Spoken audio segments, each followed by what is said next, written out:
You're watching continuing local news coverage from Colorado's biggest news team. Now, Fox 31 Morning News at 11.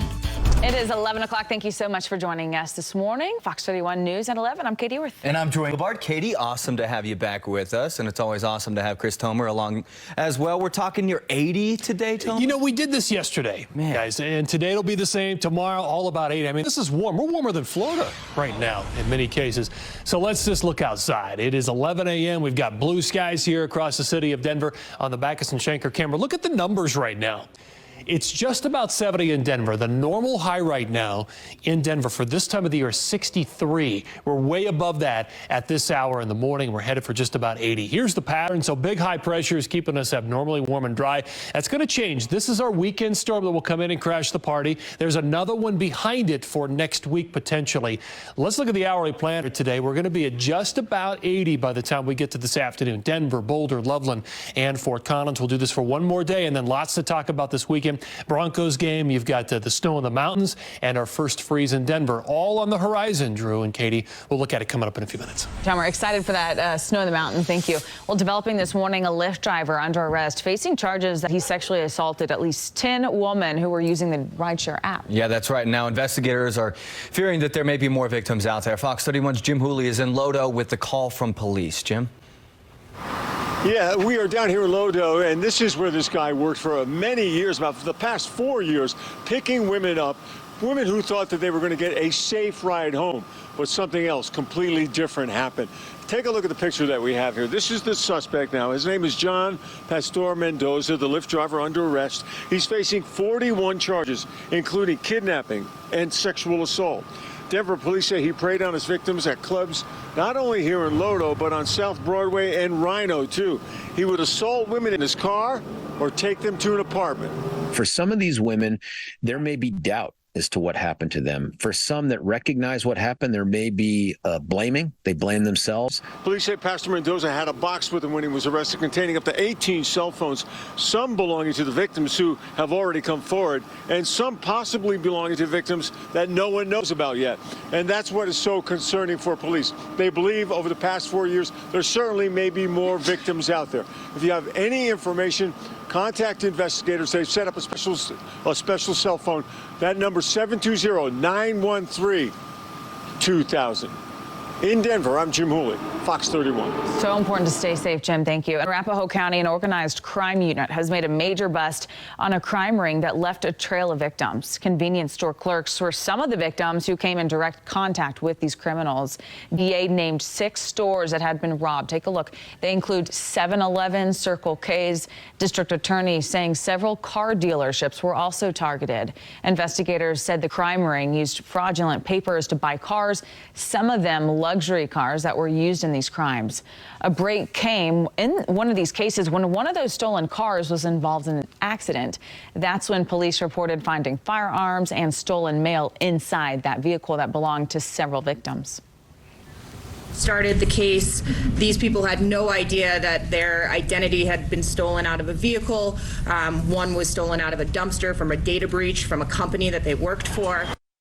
So 6 people have been indicted on 54 counts for their alleged roles in running a sophisticated criminal enterprise. This involves identity theft, forgery, aggravated motor vehicle theft, aggravated robbery, and attempted murder. DA Kellner said part of the crime unit's goal here is to stop and catch these criminals. Right now, this 17-year-old suspect making his first court appearance, Diego Lopez, being charged as an adult for allegedly shooting, stabbing, and beating 14-year-old Josias Jojo Aragon. The alleged incidents happened back on August 8th. Police say the 2 boys attended school together. They'd been discussing the sale of a firearm. Diego's mother is at the hearing. She's supposed to make a statement, but we have not heard from her just yet. We are in the courtroom. We're going to bring you updates throughout the day as we get them. New developments from North Glen police after 2 teens were shot and killed in the backyard of a home earlier this month. Officials say no arrests or charges will be filed after the 15 and 16-year-old boys reportedly broke a fence to get into the yard, then tried to get into a garage. Police say one of the boys had a semi-automatic pistol. The other had a machete. That's when they encountered a resident and exchanged gunfire. Officials say the man was targeted with multiple gunshots, but surprisingly was not hurt. Well, how much of your income goes to paying your bills each month? A lot. A lot, yeah. And we have new data for people living here in Denver. Fox 31's Lisa D'Souza is on it here in studio. Hey, Lisa. Good morning, Drew and Katie. So the number is not looking too good for people living here in Denver. In fact, they show a whopping 42% of household incomes in our city. Unfortunately, they go right to our bills. So picture more than $2,000 a month all going to just your living expenses. So this is coming from a new report from bill payment company Doxo. It ranked the 50 largest U.S. cities based on average monthly bills reported to the government, and Denver comes in at number 13 as the most expensive big city. All right, so here's a closer look at the numbers. The average total for bills about $2,273. The national average is just over $2,000. For perspective, most money you can see going towards rent or mortgage payments. Car payments next at about $400. Utilities following thereafter, and then car insurance nearly $200. So the most expensive city for monthly bills, in case you're wondering, it's San Jose, California, more than $3,000. We got a full breakdown of all this up on our website, but certainly, not ideal when it comes to, the weekend, having fun on the weekend, and of course saving too, right? No fun allowed. And then if you're Rent. a parent, like Lisa is, a new parent, that adds to it as well. And you're saving for college. You don't want to put all your money towards the bills. Right. Thanks, fun. Lisa. Hey, developing this morning, British Prime Minister Liz Truss announcing her resignation. Her move comes after her policies triggered economic turmoil and her authority as well. She was elected with the goal of restoring political stability and tackling the country's out-of-control inflation, which is now at its highest level in more than 40 years, similar to here in the States. But her policies centered on major series of tax cuts were not supported by members of her own party, many of whom claimed they would only make the problem worse. Truss said she tendered her resignation to the king, and a leadership election will take place within a week. The timeline would make her Britain's shortest-serving prime minister ever, just 44 days on the job. Well, right now, President Biden continuing his push before midterms, traveling to Pittsburgh. Air Force One on its way to Washington, D.C. So Biden expected to deliver remarks about rebuilding infrastructure before heading to Philadelphia to participate in a reception for Senate candidate John Fetterman. A top U.S. military general paid a visit to a ballistic missile submarine somewhere in the Arabian Sea. General Eric Carulia spent about 8 hours aboard the USS West Virginia when the submarine surfaced in an undisclosed location. He met with the submarine's vice admiral and other crew members there, later commenting on the capabilities of the vessel. The West Virginia is a long-range submarine called also boomers and can launch nuclear missile strikes. Its location is usually kept under wraps for security reasons. Meantime, much of Ukraine is without power today as Russia ramps up its missile strikes. Yeah, hundreds of outages have taken place in the last 2 weeks. Fox News correspondent Trey Yinks takes us to Ukraine. Russian airstrikes prompting a nationwide effort to curb electricity in Ukraine. Beginning Thursday, the country will restrict power supplies from 7 a.m. to 11 p.m. Local officials are warning residents of the potential for temporary blackouts if they don't comply. According to Ukraine's energy ministry, Russia carried out more than 300 airstrikes on Ukraine's power stations over the last 2 weeks. The attacks coming at a critical time as winter approaches. Here we see hundreds of strikes at Ukraine, the shutting down of our energy system for people not to get through the winter. President Volodymyr Zelensky says the strikes have knocked out 1/3 of his country's electricity. Some fear Moscow's air assaults could increase as forces see a growing number of setbacks in the war. Putin has all but lost the conventional phase of this war. He's running out of missiles. He's running out of personnel to the point where he has to actually reach out to other dictators. Ukraine's counteroffensive continues to see success, especially in the Kherson region. It's one of 4 illegally annexed regions where Russian President Vladimir Putin declared martial law. Western leaders say the restrictions are a sign Putin is running out of options. It seems his only tool available to him is to brutalize individual citizens in Ukraine, Ukrainian citizens, to try to intimidate them into capitulating. Russian-backed officials in Kherson plan to evacuate some 60,000 civilians in the coming days. In Kyiv, Trey Yinks, Fox News. An alert for pregnant women. That's right. That's all you get. I'm sorry. And now it's your turn, Katie. The FDA pulling a medication to prevent preterm birth on the market. We'll explain why coming up. Plus Fox 31, of course, your local election headquarters. Today, we're breaking down Initiative 305, how it will change evictions and cost of landlords more if it is passed. And another warm one here today, but by the weekend, we're looking at wind. Also talking about the Broncos game, mountain snow, our first freeze, all that coming up in a few minutes.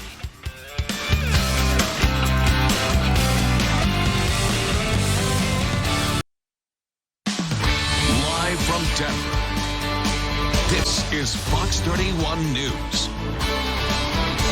Welcome back. Taking a live look outside in the Mile High City. Another beautiful day here in Denver and all around the state. Katie, you like August? Because that's what it feels like. I know. It does not feel like October, late October at that. Yeah, it's going to be hot yet again.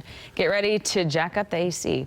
Well, a health alert for moms-to-be. FDA experts recommend a drug intended to prevent premature births should be pulled off the shelves. Federal health advisors finding the injectable drug Makina just doesn't work. So the move clears the way for U.S. regulators to get it off the market, an effort that's been years in the making. Final decision from the FDA commissioner expected in the next few months. More news for expecting mothers. E-cigarettes could do long-term damage to children if their moms are vaping while they're pregnant.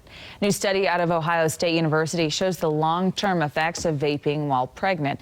CDC says 7% of pregnant women in the U.S. still vape despite warnings against it.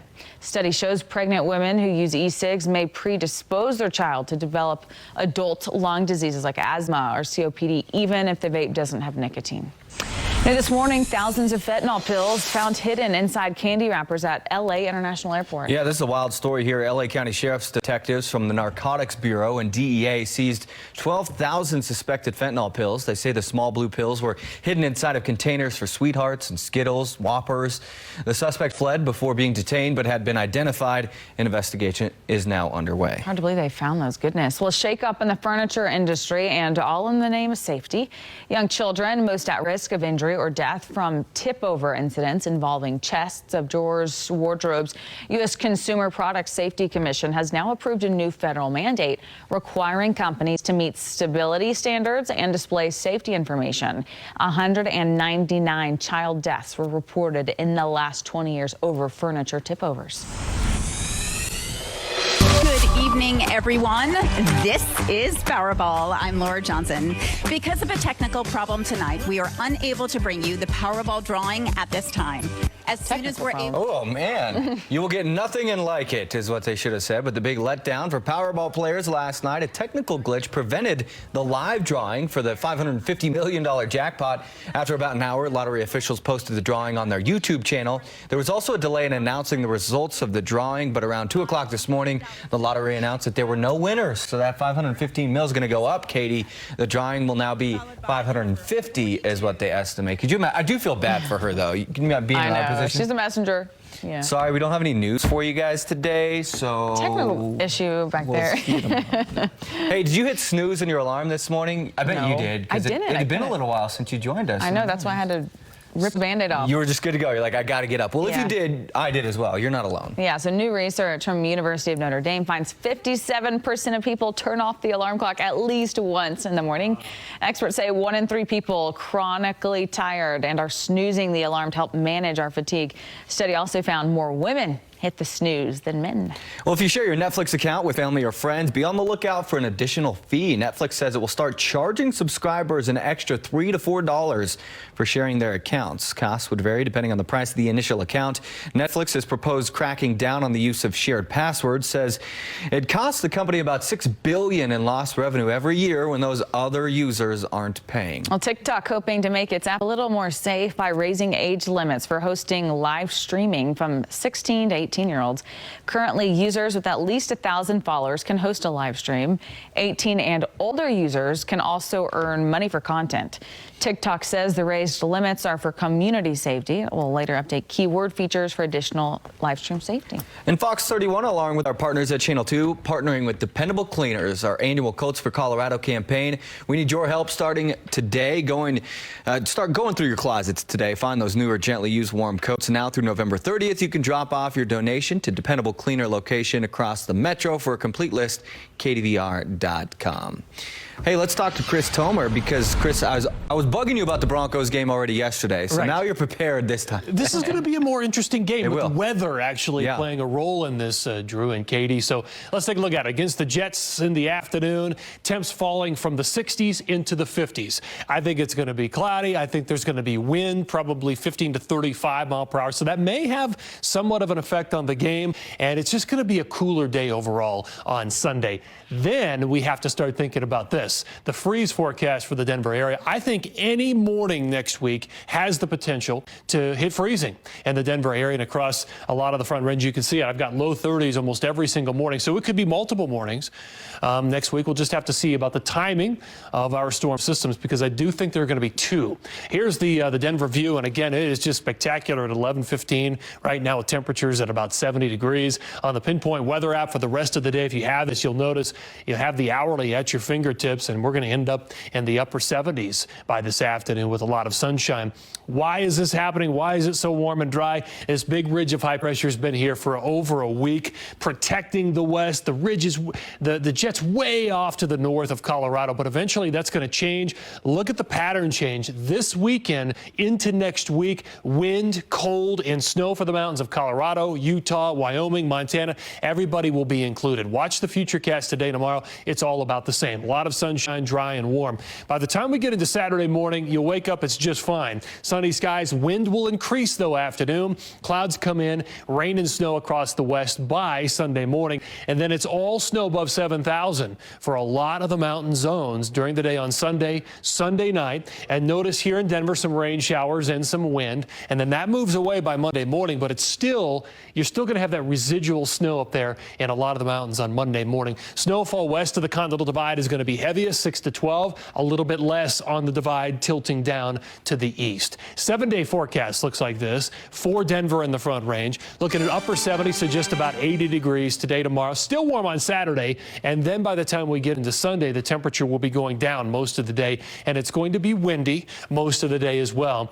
Monday, 40s and 50s for highs. That's going to be cool. And notice the lows next week, guys. It's going to be at about 32 degrees again. Any of those mornings, it's possible. Yeah, blow out those sprinklers if you haven't already. Not a bad idea. Hey, coming up, Fox 31 News at 11. A home that caught fire on sale for a huge amount of money. We're going to tell you just how much the sellers are asking for. Plus, the Radio City Rockettes kicking it into high gear as they prepare for the holiday season. And right now, let's take a live look from our fine airport parking cam at DIA. Hopefully, if you have a flight out today, smooth sailing. Weather should not be a factor. We'll be right back.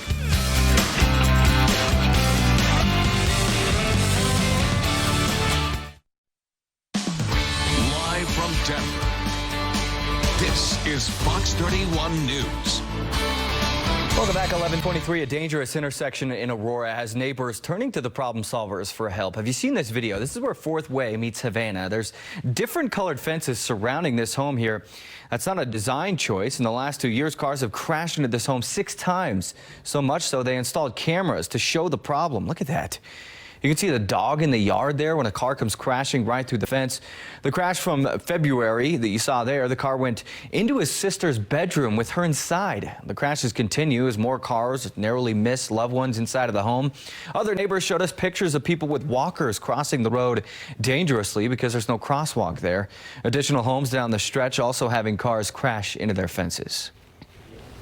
Safety, definitely, it is a big issue. City of Aurora, CDOT have actually both of them keep us on limbo. CDOT and Aurora tell the problem solvers they're working together on addressing safety on this stretch. CDOT says they're anticipating to install a traffic light at the corner there, but they have to wait for construction to wrap up across the street. So it'll probably be within the next couple of years before that's done. Meantime, property in Golden is attracting quite the attention this morning. The house was destroyed by a fire, but it's now listed for $840,000. Yeah, Drew, looking for a house? Yeah. Not this one, probably. So this house, the lot, they sit on West 17th Place in Golden. One person was killed in the mid-January fire. Since then, the house has already been sold once. Real estate agent Jenna McMiniman, who is not the listing agent, says the market has cooled a bit from the past 2 years, but remains at a record pace. A lot of times what we're doing right now is we're pricing based on comps that went under contract a month ago and closing recently. And so our comps aren't moving quite as quickly as they were last year, but that's not allowing the market to catch up in the meantime. So she says selling in the fall still a great option because there's more negotiating and people are more motivated. A consumer alert, Walmart will be closed again on Thanksgiving. This marks the third consecutive year the nation's largest retailer pledged to close its doors during the major holiday. Prior to the pandemic, many companies stayed open on Thanksgiving to capitalize on Black Friday shopping. Walmart will once again spread its Black Friday savings throughout November, online every Monday during the month, and deals will start as early as November 7th. Well, speaking of, let's talk about air travel now. Speaking of deals, many of us can remember a time decades ago before 9/11 when you could go to the gate at the airport without a ticket just to welcome a loved one off the plane. Yeah, when they got back, you didn't have to be going anywhere. You could just say, welcome back. One airport is bringing that back now. It's Ontario International Airport in Southern California. They're launching a new program which allows non-ticketed travelers to fully enter the airport terminal after being screened through the TSA checkpoints. Visitors can fill out an online application for a pass or do it at the airport.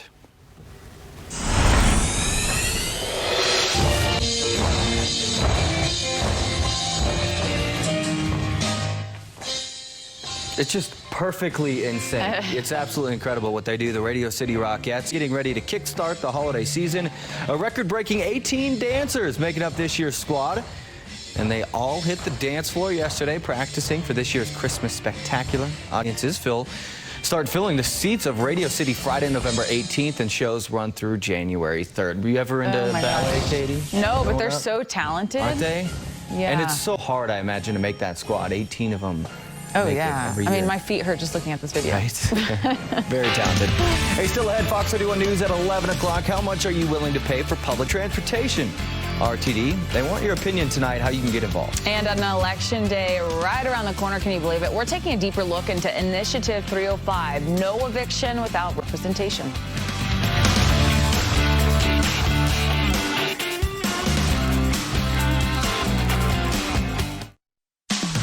Live from Denver, this is Fox 31 News at 11:30. It is 11:30. Here's a live look outside the Mile High City. It is going to be another warm day, not feeling like fall. Not at all. It feels like August out there in the Denver metro. Katie, great to have you back. Yeah, it's good to be here. How are you liking the new set? We love it. It's the first day, and I know you're hanging out with the night crew. Yeah. So you've been in the new set as well. And you guys like it at night, too? Yes, we launched last night. It's awesome. I think it is a great set. And Chris Tomer is here with us. We're going to get to him in just a moment, talking about the weather. But first, the developing story calling all RTD riders. How much are you willing to pay for tickets? Not much. Yeah. So you'll get a chance to speak out today. Fox 31's Kristen Chapman is on it for us this morning. Good morning. Lots of people are struggling with inflation right now, which poses the question, are RTD tickets too expensive? So that's why tonight RTD is hosting a meeting to allow people to voice their concerns and share what they would actually pay for the price of a ticket. This comes after getting feedback from many Coloradans around the state about the tickets being too expensive and too difficult to understand the pricing structure. So here's what the general manager and CEO Deborah Johnson had to say, quote, RTD is creating a new fare structure that will be simpler to understand, more affordable, and more equitable without reducing current service levels. Suggestions from the public during the last meeting include reduced group fares, free youth passes, half fare days for larger events, service reliability, and potentially creating a 24 or 30-hour day pass. This comes as RTD has made changes to its security, naming a new police chief, Dr. Joel Fitzgerald, in August, and also just yesterday announcing it will allow riders to travel with e-bikes. At the beginning of the month, more than 4,000 people have redeemed Colorado's e-bike voucher. The RTD meeting tonight will be held virtually at 6 p.m. You do need to pre-register to be a part of it. We have a link on our website if you would like to pre-register. The next meeting scheduled for the same thing is on October 27th. Reporting from Denver, I'm Kristen Chapman. All right, Kristen, thank you. Well, police in Boulder arrest an 18-year-old man accused of making threats against Fairview High School yesterday morning. Has a lot of students and parents on edge, as you can imagine. According to police, 18-year-old Esteban Yegian responsible for those posts. So police went to his house and arrested him. They also found a BB gun there. Situation creating some frustration for parents who tell Fox 31 they were left in the dark about what was happening and who the threat was coming from. District responding with this letter to parents saying, in part, we have heard feedback and concerns from the Fairview community and to understand that many would have preferred to receive an immediate alert regarding the threat. BVSD followed our practice during this type of situation, waiting until the facts were established. While we understand that social media moves very quickly, it would be irresponsible for BVSD to send information that was not vetted. District says that suspect is not a student at the school. He's facing multiple charges and remains in the Boulder County Jail. Giving renters more rights with the controversial move. Yeah, that's right. Denver voters will be able to decide whether landlords should pay for eviction defenses. How would that work? Carly Moore explains. Carly? Good morning, guys. This is a citizen-driven proposal, and it's called No Eviction Without Representation. And basically what it would do is it would charge landlords to put that money into a pot that will be used later for tenants who are evicted to hire attorneys for them. So here's how that would work out. The ballot language says it would tax landlords $75 a year for each property they own.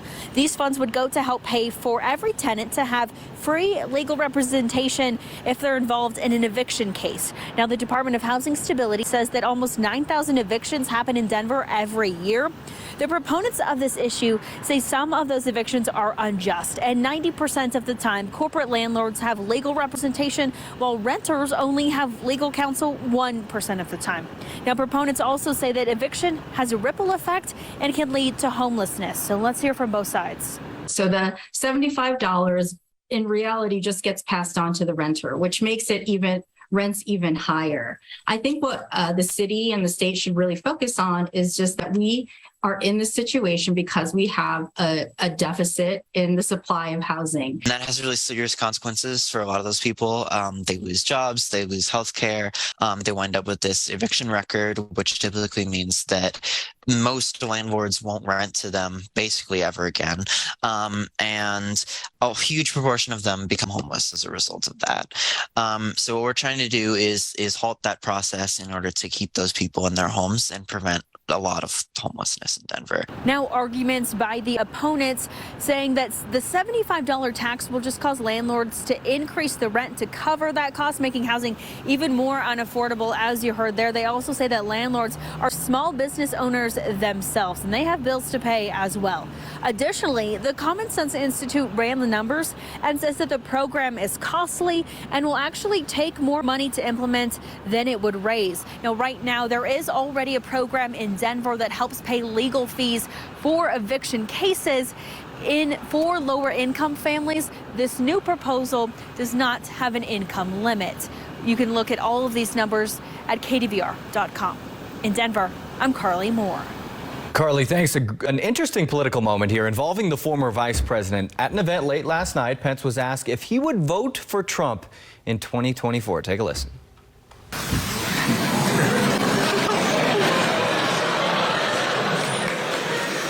Well, there might be somebody else I'd prefer more. Yeah, a little coy in his response there, you see. It was last night at an event that was hosted by the Conservative Young America's Foundation at Georgetown University in Washington, D.C. He was also asked several questions regarding the rift between him and former President Trump. He bypassed those questions. Former vice president continues to distance himself from the former president. The speculation grows. He will soon take on his old boss as candidate for the president. It could happen in 2024. Pence also condemned the violence on January 6th, said Americans from all backgrounds have told him they support his certifying of the election that day. I think the thought is a lot of people believe that he will put his name in the hat for presidency Pence in 2024. For sure. Interesting response.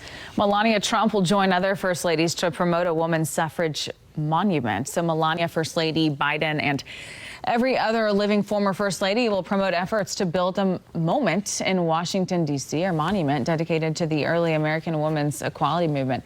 There are currently no women from American history memorialized on the National Mall, and fewer than 5% of statues in the Capitol depict women. So the Suffrage National Monument Foundation is tasked with carrying out a law signed by Trump to build the monument. So it will be unveiled summer of 2027. You know, this is a vacation spot for so many, and now Sanibel Island, the causeway there in Florida, is back open 3 weeks after Hurricane Ian. Check it out here. The storm, we showed you this video as it was happening, destroyed the causeway in 3 different places there, disconnecting the island from emergency supplies and services. The repairs will allow Sanibel Island residents to rebuild faster, and officials are now making plans for permanent repairs on that road. Well, despite the hurricane, housing prices in Central Florida remaining steady. Realtors telling Fox News it's business as usual as some investors try to score deals. Agents say demand remains strong in areas near the path of the hurricane. People who were looking for homes before last month's storm are still at it. One agent says investors who've cash are now asking him to look for homes that are still drying out from being flooded, just haven't hit the market yet. Katie had the live feed of this up on her computer all day. You know I did. New images from the Cheyenne Mountain Zoo as they welcome a new member to the family, one of the giraffes giving birth to a calf yesterday. Bailey and her baby, both healthy and calm. The calf already learning how to walk. The zoo says the giraffe barn will be a quiet zone for guests while the new family gets to know each other. Since the zoo's breeding program began in 1954, it has welcomed more than 200 calves into the world. I'm sure it'll be a popular place to be, though, once they're allowed to visit. Hi, baby. It's so cute. Oh, my goodness. Love it. Well, across the sea, London Zoo has revealed the name of its tiger cub triplets. They're pretty cute, too, as long as they stay little. Cubs will be called Inca, Zach, and Crispin. In a written statement, tiger keeper Martin O'Sullivan says the cubs are able to be identified by the stripes on their faces. O'Sullivan went on to say Inca loves her food, Zach loves to play fight with his sister, and Crispin is the quiet one. The critically endangered tiger cubs were born in June at the zoo. Supporters of the zoo bid for the chance to choose their names in a fundraiser last month. They're cute, aren't they? Right? Yeah, cute. Yeah. Okay. Thank you. Little cub. It's interesting. They're identified by that was a rhetorical question. by I know. the Yeah. stripes, like identical twins. Do you think it's legit, or is he just like that's Crispin? Just make it up. Yeah. Personality. As long as you act like you know what you're doing, people believe you most of the time. Oh, great. Well, out of this world photos, literally. Yeah. NASA releasing new images from the James Webb Space Telescope, the Pillars of Creation. First captured by the Hubble Space Telescope in 1995. So it's been many, many years that we've had an image, but not like this. About 6,500 light years from Earth. The image always deemed iconic by space observers. Well, now we're getting a look we've never seen before. You're looking at part of the Eagle Nebula. It's in the iconic stellar birthplace known as the Pillars of Creation. This jaw-dropping image captured by the James Webb Space Telescope shows bright red, yellow, and blue stars shining within a massive billowing cloud of dust and gas. And, you know, we've talked a lot about the James Webb Space Telescope because the $10 billion space observatory, it launched just last December. And we're told, Katie, it has enough fuel to be snapping these unprecedented images for another 20 years. Oh my gosh. So we're 10 months in. We're just the tip of the iceberg. Nice. Still 20 years to go. A lot we're going to be able to see. And it seems like every week they're coming out with these incredible images we've never seen The before. detail, insane. Yep. Well, still ahead on Fox 31 News at 11 this morning. He survived testicular cancer at just 27 years old. Joe. If you've been to a Rockies game, you know who I'm talking about. Up next, we're going to talk to Rockies left fielder Connor Joe about his fight and defeat of cancer. Plus, one local costume shop that'll be worth your time to visit if you're still in need of a Halloween outfit. Live from Denver, this is Fox 31 News. All right, let's take a live look outside. It is a fall day, but it's feeling like summer out there. I can't believe how hot it is. I know. was turning up my AC so hard yesterday. You were not. Yes, I promise I was. I tried the windows down, still hot. I'm like, AC. The golden days of October. It's going to turn eventually, though, right, It Chris? always It has turns. to. Yeah, you know it does. Once we get too close to Halloween, and then it all changes. But here are the numbers right now at 11:45. I mean, we're sitting at 70 degrees in Denver. For some reference, the normal high right now is 63. So we're already above that, and it's not even noon. 69 out at the airport. Look at that golden right now at almost 80 degrees. Those down-sloping winds are helping to warm those temperatures up. You can see it in the hourly planner. I'm thinking we're ending up at about 80 here this afternoon. Denver and most of the Front Range with totally sunny skies.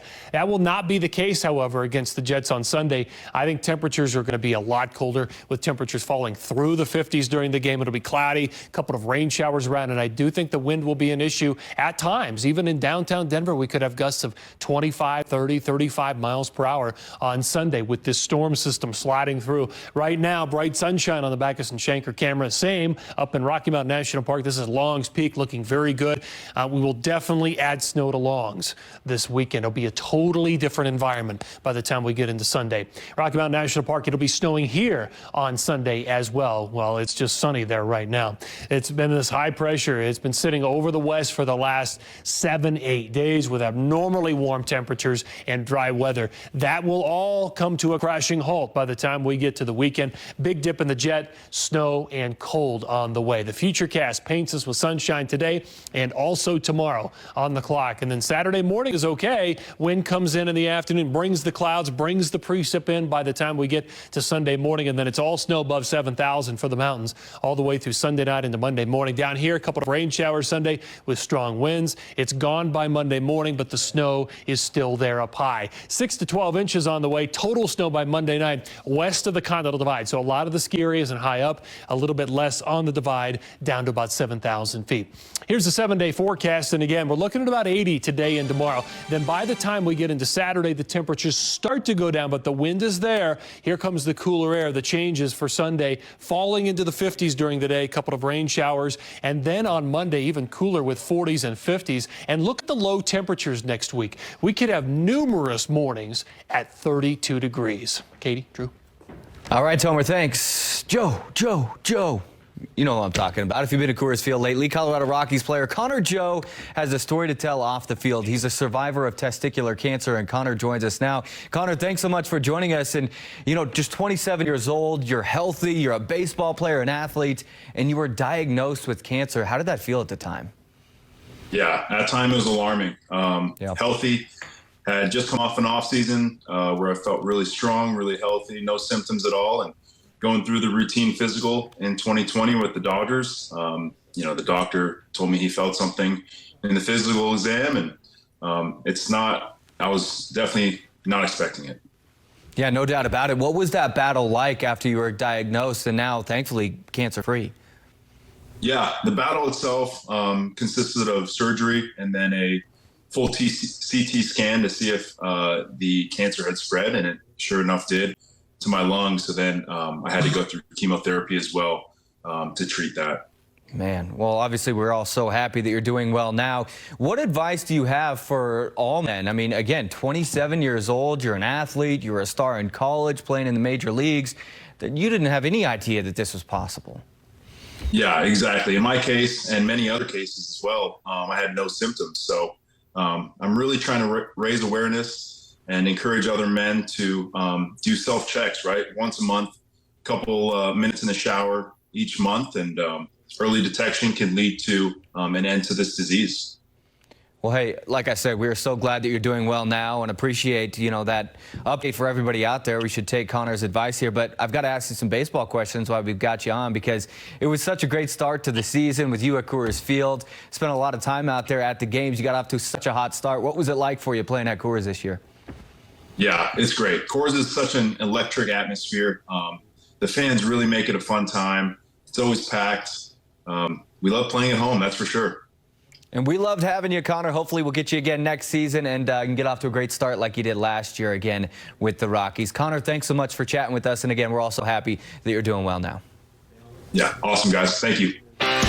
Yeah, spending his off-season raising awareness. Pretty cool, right? Yeah, that's awesome. What a great guy Connor Joe is. Coming up on Fox 31 at 11, we know being outside is good for your health. Now, one study shows bringing more nature to you could help you live longer. And do you still need a Halloween costume? What are you going to be, Katie? Wait, no. Tell us after the break. Tell us after the break. It's the tea. Up next, Dan DeRue at a longtime costume shop in Littleton with some ideas. Stick around.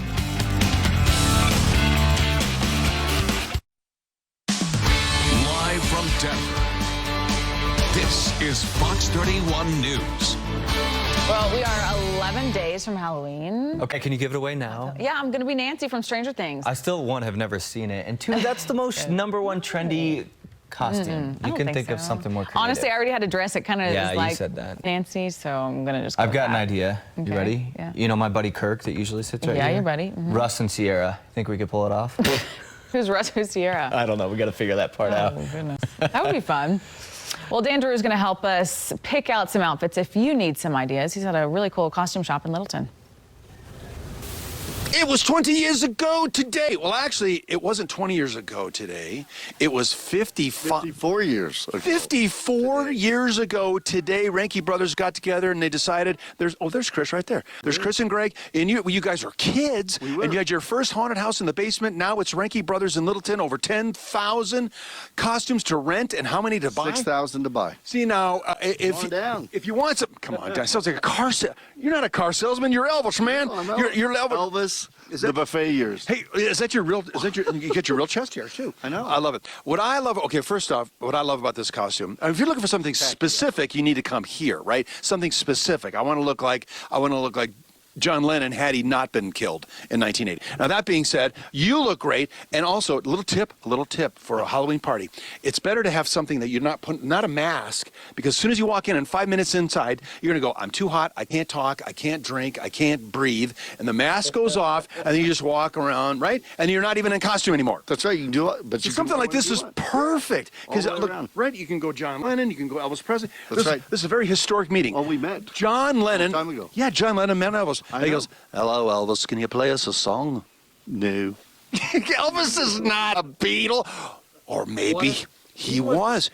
Maybe Elvis was the fifth Beatle. Okay, I could be either Elvis Presley or I could be, what's his face, Cody? Ozzy Osbourne. Ozzy Osbourne. Right, baby. Where's Sharon? Okay. And you also have a haunted house here, too. Guys, we're going to toss it back to you. Are you sure? Happiness is a warm gun. Yes, it is. Oh, man. Oh, keep singing. Don't we all wish we had Dan Drew's energy out there? Hey, if you want to enjoy all things pumpkin spice, no thanks. I'm sure you like it, though. This holiday season, prepare to pay more. Yeah, I had it in my coffee this morning. Some pumpkin sure spice you did, creamer. Basic Katie. Hey, according to a report by the finance website Magnify Money, pumpkin spice items overall are 14% more expensive than other varieties. Some pumpkin spice food costs up to 160% more than the regular. Data shows retailers typically charge an informal pumpkin spice tax to several fall-flavored groceries and items. You know, as like growing up, you can get, shorts that are just black shorts, or if they have a Nike swoosh on it, they're triple the price. And now it's like pumpkin spice. But you know what? You want Nike, you want pumpkin spice, just do it. I get what you're doing there. Hey, take a look at this. Scientists found the remains of a small community of Neanderthals believed to have lived around 54,000 years ago. Their well-preserved skeletal bones allowed researchers to extract DNA samples and paint a fascinating picture of the origin of human families. About 20 different cavemen and women were found, and scientists say men usually stayed close to the family, while women were more likely to travel outside of the clan to find mates.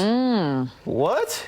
Okay. Okay. Is that like 2022? No, it's not. Hopefully. I don't know. A new study says adding more nature space could help many in poor areas add years to their lives. This is not surprising. So scientists with the University of Glasgow in Great Britain say increasing natural spaces such as parks and gardens helps drop death rates in people under 65. They add it could be the key to narrowing death rates between rich and poor. Researchers say each 10% of natural spaces added, there was a decrease in death by 7%. Study combined disease data with geographic zones and could help shape health policies. I love that. I was just asking Tomer what his plan was for today. He said, get out. He said, I don't know, but I'm going to get outside. Yeah, you know what's funny, too? And Katie, again, we loved having you back today. And I know you'll be back soon. You're helping out Nightside for a little while. What's funny is about that story about getting out and enjoying. I was walking my dog, a couple weeks ago, and you were driving by, and you honked at me. It's like I hadn't seen Katie in a couple weeks. I know. It feels like a long time. It's been like 6 weeks, but I'll be back December 12th. Well, thanks for hanging out today, and then about 6 more weeks we'll have you back. See you then. Have a wonderful day, everyone.